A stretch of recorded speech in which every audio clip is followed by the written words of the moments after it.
అనంతపురం జిల్లాలో పెద్ద ఎత్తున ప్రభుత్వ యంత్రాంగంతో పాటు అనేక స్వచ్ఛంద సేవా సంస్థలు, దళిత సంఘాలు ఇవాళ నివాళులు అర్పించేటువంటి కార్యక్రమంలో పాలుపంచుకోవడం జరిగింది. పెద్ద ఎత్తున జరిగినటువంటి ఈ కార్యక్రమం జాతీయ నాయకుల్ని వారి స్ఫూర్తిని గుర్తు చేసుకోవడానికి, భావితరాలకి వారి ఆలోచనల్ని పంచడానికి ఈ సమయం ఉపయోగించాలనేటువంటి ఉద్దేశంతో పెట్టినటువంటి కార్యక్రమం.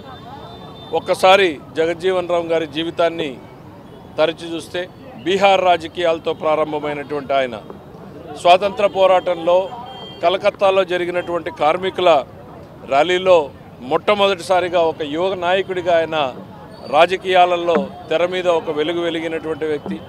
ఆ తర్వాత క్విట్ ఇండియా మూమెంట్లోనూ, సైమన్ గోబ్యాక్ కార్యక్రమంలోనూ చురుగ్గా పాల్గొని జాతీయ నాయకుల దృష్టిని ఆకర్షించినటువంటి వ్యక్తి.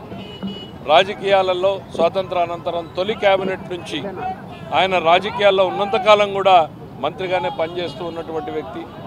మరి రాజకీయాలలో రాకముందే అస్పృశ్యతని నివారించడానికి ఒక ఫోరం ఏర్పాటు చేసి తద్వారా సమానత్వం కోసం దేవాలయాల్లోనూ, తాగునీటి బావుల దగ్గర సమానత్వం కోసం కూడా పోరాటం జరిపినటువంటి వ్యక్తి.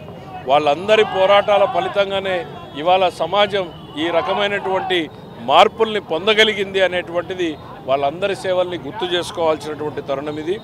ఆయన రాజకీయాలలో ఇందిరాగాంధీ ఎమర్జెన్సీ పెట్టిన తర్వాత ఆయన డెమోక్రసీ కోసం తన గళాన్ని వినిపించినటువంటి వ్యక్తి. గట్టిగా డెమోక్రసీ విధానాల్ని వ్యతిరేకించి కాంగ్రెస్ పార్టీకి వదిలేసినటువంటి వ్యక్తి. అంటే నమ్మినటువంటి సిద్ధాంతాల కోసం చివరి వరకు కట్టుబడినటువంటి వ్యక్తి.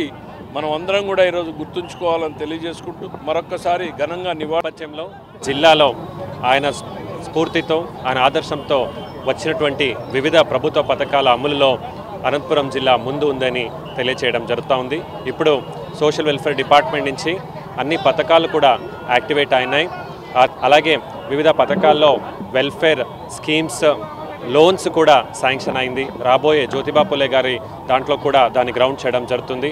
అన్ని ప్రభుత్వ పథకాల్లో ఎస్సీ, ఎస్టీలు మరియు బలహీన వర్గాలందరూ కూడా మేలు చేసే దాంట్లో ప్రభుత్వం చిత్తశుద్ధితో ఉంది అని అందరికీ